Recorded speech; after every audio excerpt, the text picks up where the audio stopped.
In this video, I'm going to show you the easiest cold card setup. Whether you're new to Bitcoin, new to the cold card, or just a full tinfoil hat user, there's going to be something in here for you. My name is Darren, made tutorials on other Bitcoin wallets. Many come with the cold card because consensus says it is the most secure hardware device you can get. The problem I saw was a little complex for the average user, and to be honest, that's why I avoided it for so long and even avoided this tutorial. We're going to cover what you need, getting started, the setup, sending transactions, receiving transactions, and at the end we're going to cover if COLDCARD is the right savings solution for you. This tutorial is with the MK4. It is the newest from COLDCARD. It has the advantage of having the most up-to-date firmware and hardware. Here's what you're going to need to use the COLDCARD. Number one is a COLDCARD. Number two is a Bitcoin client. This is called a Bitcoin wallet. I'll be using the desktop Specter Wallet in this tutorial. A USB cord to charge the device. Optional for the most security is a memory card.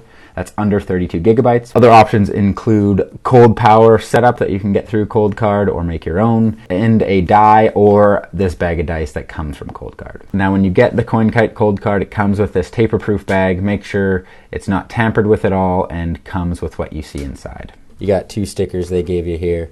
You got your COLDCARD, and then it comes with your seed phrase card that you can use to store your seed phrase on. Now there's no battery that comes in the COLDCARD, so the only way to power it on is to have it connected to a power source. Now ideally you don't want to plug this into a computer or your phone for power. Something malicious might be on your phone or computer that could get into your COLDCARD. Today I'm just going to use a basic phone charger on my MK4. It has USB 3.0, so if you have any cord that charges that, it's going to work for power. Okay, so mistakenly I forgot to record the setup process. I'm going to be using the CoinCard official tutorial just for this section so you can see what the screen looks like when you set it up. Once you connect it to a power source, it will then boot up. You use the directional buttons 5, 8, 7, 9 for directions. A check button is pretty much the OK. X is cancel or back. You're going to scroll through all the legal documents. You have to accept the terms of sale and use. This pin should match the one that was given on the bag that you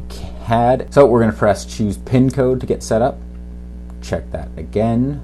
And now this brings you to your device pin. This is specifically for the hardware device, so this is how you get into the hardware. It doesn't have anything to do with your Bitcoin seed words. This is just to use the device.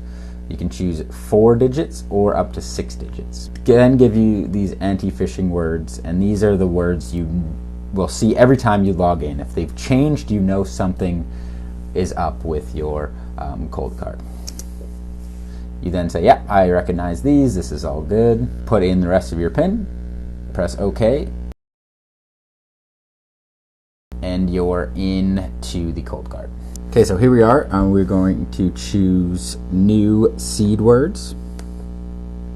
And this is going to give you a choice of 24, 12-word, 24 dice roll, or 12-word dice roll. This is where the dice rolls came in that we talked about earlier.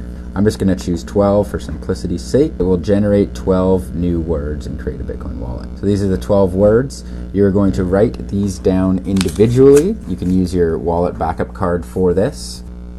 And you do that over and over again. So once you get all your 12 words written down, it will quiz you at the end. You'll then be led to the next section where it'll ask you, do you want to disable USB port? If you intend to use air gap mode, you can do this. Right now, I'm going to turn it off and I can always turn it back on later.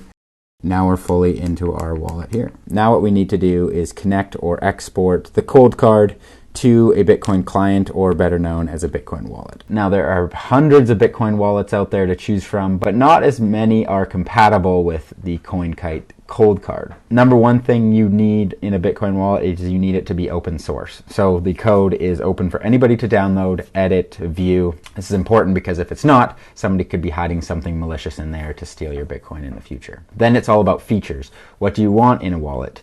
Do you want to connect to your node easily? Do you want to connect to the Lightning Network? Do you want coin control, UTXO management? Those are whole nother videos. You don't really have to worry about that today. Most people in the world all have a phone, so the easiest wallet to get is something I'd recommend like Blue Wallet. Works with the COLDCARD. For me personally, I do not like using the COLDCARD on my phone. When you're moving Bitcoin, it's actually a pretty stressful time. You're literally playing with generational wealth on devices that you don't really know how to use, that you're kind of using for the first time. You're using UIs for the first time. Now, when it comes to using a memory card to sign transactions with the device, you're going to have to be using file types that you download export from this, download to your computer, download to your phone, and I just find it way easier to organize your files when you're on a computer. And personally, when I sit down at a desktop, it helps me a lot. So that leaves desktop options for the COLDCARD of Wasabi, Blue Wallet, Specter, and Specter Wallet.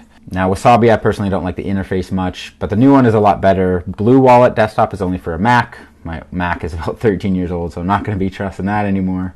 Specter I really like, but I think the user experience to make it simple is not the easiest. The cleanest user experience I found was with Specter Wallet. Now Specter checks all the boxes of open source, compatible with the COLDCARD, and easy to use. Now that I've chosen Specter, I can just head over to specter.solutions. For their wallet software, you have their desktop app, you can download hardware wallet options, and they have enterprise solutions. I'm just going to choose Specter Desktop. Whatever device you have, I'm going to do this tutorial on a Windows device today. Now Specter does not come with a node out of the box, so you're going to have to connect it with a node. And a node is somebody who's running the updated Bitcoin blockchain. So this can be you, this can be somebody else that you connect with. When you download a wallet on your phone or a computer, some of them come pre-installed with nodes already connected. Now you can run your own node and connect your own node to Specter very easily. I'm not going to do that personally. I've had a bit of trouble with my Umbro lately. It's kind of been overheating. So I'm going to be choosing connecting to an Electrum node. I'm going to choose the blockstream.info Electrum node that it gives you the option to connect to. Now this makes sure you're connected to the Bitcoin blockchain. All the transactions you see are up to date and correct. And when you make transactions, it'll be broadcasting to the correct network. Next step it wants us to do is add a signing device. So we're going to head over here to add device. It will then bring up all the options they have here. We are using a COLDCARD. Now we're going to put in a device name. And this is where we want to make sure we are getting the exact type of wallet. So we're looking for a generic JSON in our COLDCARD. So this is where we head back to our COLDCARD to export our wallet. We head over to Advanced Tools, Export Wallet. We are going to go down to choose generic JSON, which I showed you earlier. Choose this. It'll be a single signer UTXO associated with this COLDCARD. We check yes. The account number should be 0 on this one if it's your first time setting it up. And then you generate that JSON file. Now you can do this over NFC, which the MK4 has. I haven't been able to successfully do this, so I'm just going to do it the normally way and press OK. You must insert the memory card before doing this, so we'll have to redo that. Then it generates the file, just press OK, and the file has been written. Then take the USB card out and we're going to put it in our computer. This is where we can choose to plug it in via USB or upload from an SD, which I just showed you how to export on the. So we're going to choose upload from SD. I have it on my memory card here. You're looking for the JSON file.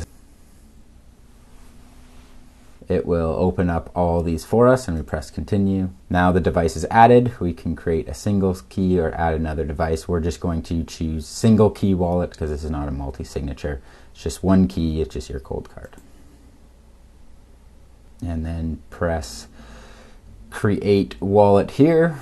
You can choose to save a backup PDF here. I'm going to skip this for now. And this is your new wallet. So you can send Bitcoin directly to this address.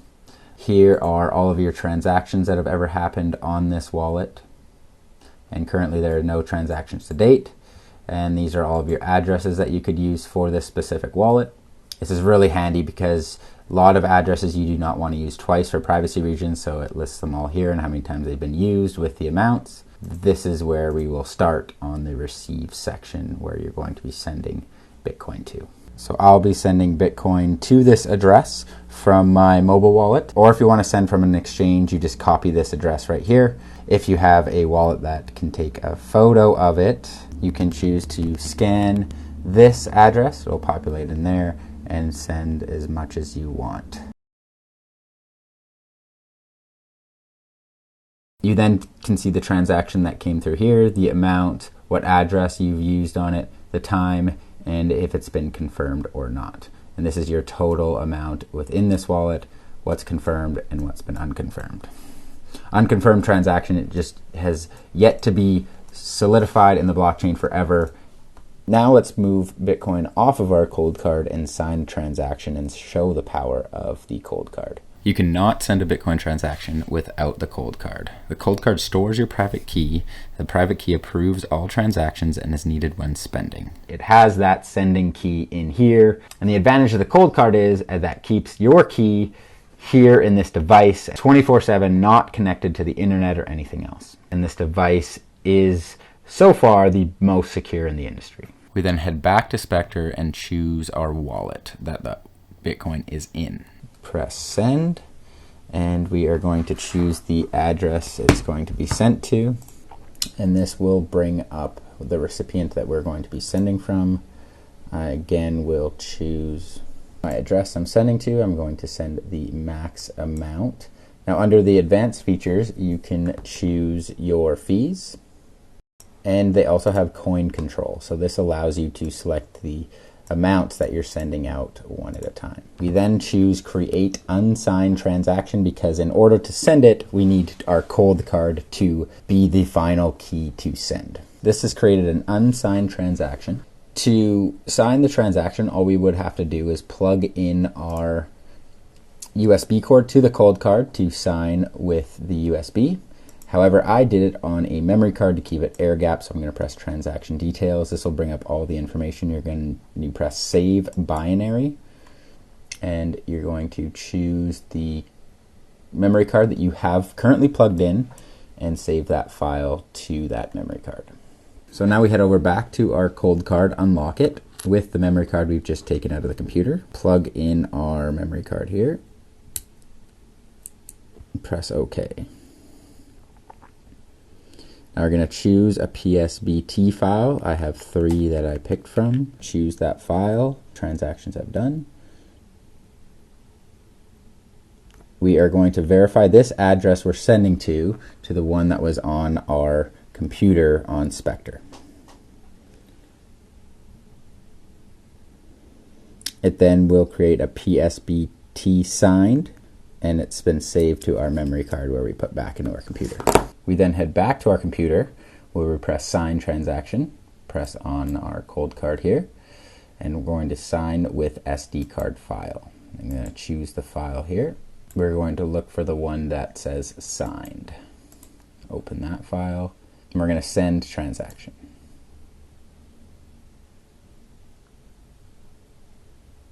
It will then pull up your sent transaction here. You can speed up or cancel the transaction here if you like, if the fees are a little too high. Now this is the easiest way I found to use the cold card. No lie, I tried a couple weeks to learn how to use the cold card, even coming back to it probably a month later. But once you set it up, it helps you sleep a lot easier at night knowing that your private key is in one of the most secure hardware devices out there. Now honestly, I don't think the cold card's for everyone. There's no perfect setup for every individual. I think everybody's different. There are a lot of people out there who are just starting to figure out online banking. There are people out there who still don't know what USB port they have in their phone. So for them to go to a wallet like this that needs separate power, needs your own cord, needs to install a software of your choice, I think it makes it a little complicated. If you're just understanding Bitcoin's value and you're confused or stressed out about your transactions and how to send and receive and set up a wallet, it makes using Bitcoin not really a great experience. And will that translate into somebody who's comfortable using it in the future, who will keep investing their wealth into it, or get frustrated and just say, forget it, I'll just keep my money in the exchange, it's easier. Now don't get me wrong, COLDCARD is the cream of the crop when it comes to hardware security. It has so many features that I never touched yet, including distress pins, multi-signature, backup, seed XOR, private key creation, and so much more that there's better tutorials online for you to dive deep into. I hope this COLDCARD tutorial was easy for you to understand and doesn't scare you away from the COLDCARD, because the more and more people take security of their generational wealth, the stronger the network will become as a whole. Now you can get the COLDCARD or other CoinKite products in the link below. Let me know if you have any questions, comments about the CoinKite. I'll be happy to answer them in the comments section. If you're looking for more tutorials, guides, you can visit my website, bitcoinstartingpoint.com, or just shoot me an email or message. I'll be happy to answer any questions that you may have. I have lots of other videos and tutorials on my channel, all sorted into playlists, easy for you to follow. And thanks for watching.